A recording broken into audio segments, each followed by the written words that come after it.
राम राम। आज लोक संवाद में चर्चा का विषय हमने नैतिकता को चुना है। यह एक ऐसा विषय है, एक ऐसा बिंदु है जिस पर सामान्य ढंग से, सामान्य तौर पर दुनिया में कभी एक मत की स्थिति न रही न हो सकती है। फिर भी इस विषय को नहीं छोड़ा जा सकता, क्योंकि यही एक ऐसा विषय या यही एक ऐसा तत्व है जो जीवन को किसी भी स्थिति में सबसे अधिक उन्नत रखने का यत्न करता है, उसके लिए आधार देता है। नैतिकता की व्याख्या, नैतिकता की परिभाषा या नैतिकता को कोई ऐसा स्वरूप देना जो किसी भी स्थिति में दूसरों के लिए अपाच्य हो, अपना यत्न नहीं है। तथापि यह कहना आवश्यक है कि नैतिकता को ईमानदारी के पटल पर देखा जाता है। यों नैतिकता का कोई सार्वभौम स्वरूप नहीं है। इसका कारण शायद यह है कि नैतिकता कोई वस्तु नहीं जिसे मापने के लिए कोई पैमाना गढ़ा जा सके। नैतिकता वास्तव में वह अवस्था है जो मन को किसी एक ऐसे विषय की ओर ले जाकर के केंद्रित करती है जहां एक मूल्य स्थापित होता है, एक मान्यता बनती है। मूल्य और मान्यता का प्रश्न जब समूह, समाज, समुदाय और संसार के स्तर पर बनता है तो वही उसकी परिभाषा बन जाती है। नैतिकता के संदर्भ में लोगों की अपनी अलग अलग धारणाएं हैं।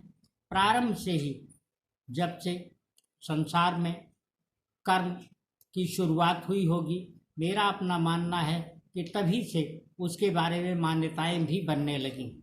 लोगों ने जब जो भी कार्य किए उसको अपने नज़रिए से देखा और अपने हिसाब से उसके मूल्य तय किए और उन्हीं मान्यताओं को ढालने का यत्न किया।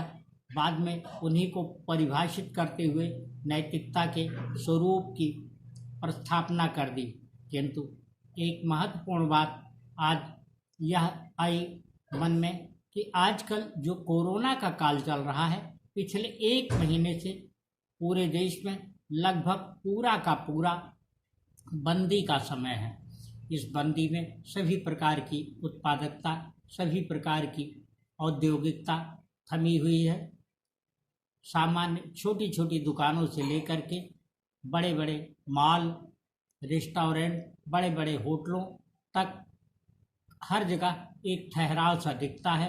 कहीं किसी भी प्रकार की कोई गतिविधि नज़र नहीं आती है। इनमें बहुत बड़ी मात्रा में इस्तेमाल होता रहा है दूध का, और वह दूध इसी देश से ही हमारे अपने इन प्रतिष्ठानों में इस्तेमाल किया जाता रहा। वो चाहे मिठाई की दुकान हो या चाय की दुकान हो या रेस्टोरेंट हो या अन्य बड़े बड़े होटल, जहाँ पर करोड़ों लीटर दूध का इस्तेमाल हर रोज़ होता आया है। किंतु जब हर जगह ठहराव है तो प्रश्न यह उठता है कि आखिर वह दूध जो इनको आपूर्त हुआ करता था, जो इनमें उपयोग हुआ करता था, जो इनके खर्च में आता था, वह कहाँ जा रहा है।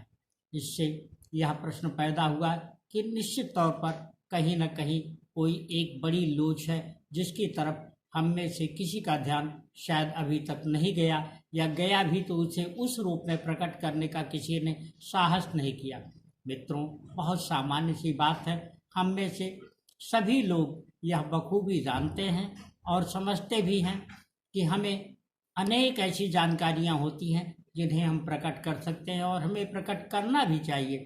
किंतु कई बार ऐसी स्थिति पैदा हो जाती है जिसको हम चाह करके भी नहीं प्रकट कर पाते, और यही न प्रकट करना ही एक दिन पूरे समाज के लिए, पूरे समूह के लिए और पूरे संसार के लिए अभिशाप बन जाता है। इसलिए ऐसे मामलों से सतर्क रहने की आवश्यकता है। नैतिकता के संबंध में एक महत्वपूर्ण बात और समझ में आती है, और यह है कि हम अपने जीवन में व्यवहार में जब इसको इस प्रकार से ढालें और इस प्रकार से अमल में लाएं, जिससे कभी किसी भी स्थिति में हमारा आत्मविश्वास, हमारा आत्मसम्मान हमें नीचा देखने के लिए मजबूर न करे, प्रेरित करे या हमें नीचा न दिखाए, वही नैतिकता है। और इस नैतिकता के प्रश्न पर सबसे अहम बात हमें अपने आत्मविश्वास को बनाए रखने की होती है। आत्म विकास करने के लिए नैतिकता को जो है प्रस्थापित करने के लिए बहुत महत्वपूर्ण बात एक ये भी है कि हमें किसी भी स्थिति में अपने आत्मविश्वास को बनाए रखना है, उसे सुदृढ़ रखना है। आत्मविश्वास को हम तभी बनाए रख सकते हैं, तभी उस पर अविचल रह सकते हैं, जब हमारे जीवन में नैतिकता, ईमानदारी सत्साहस के रूप में हो। वह सत्साहस हम तभी ला सकते हैं जब हम इसके लिए समर्पित होंगे और सचेत होंगे। निरंतर सचेत रहते हुए हमें इस बात पर ध्यान रखना है कि नैतिकता का जो रस तत्व है वह किसी वस्तु के रूप में नहीं है। सो इसको इस तरीके से अवधारित किया जाना चाहिए, इस तरीके से हमें इसको अपनाना चाहिए जिससे दूसरों के लिए भी वह ज्ञेय हो, दूसरों के लिए भी वह स्वीकार्य हो। दूसरों के लिए स्वीकार्यता का प्रश्न समर्पण कर देना नहीं होता है, बल्कि उसे उन्नत करने की अभिलाषा होनी चाहिए। और जब हम इस अभिलाषा को पाल करके अपने जीवन में आगे बढ़ने का यत्न करेंगे तो एक ऐसी स्थिति उत्पन्न होगी जब हम ये देखेंगे कि न केवल हम स्वयं को उज्जवल और निर्मल बनाए हुए हैं, न केवल अपने आत्मविश्वास को हम विकसित कर रहे हैं, सुदृढ़ कर रहे हैं, बल्कि दूसरों को भी हम अच्छा अवलंबन प्रदान कर पा रहे हैं। और यही जीवन का ध्येय होना चाहिए। नैतिकता के संबंध में और भी बहुत सारी बातें जो हमने आज अध्ययन की और उनको अपने अनुभव के आधार पर जोड़ने का यत्न किया है, वह इस प्रस्तुत के साथ प्रलेख उसका यहाँ पर उपलब्ध है। आप उसे बखूबी जान, देख, पढ़ और समझ सकते हैं। कहीं किसी प्रकार की भी त्रुटि हो तो उसकी तरफ इशारा करना मत भूलिएगा। राम राम।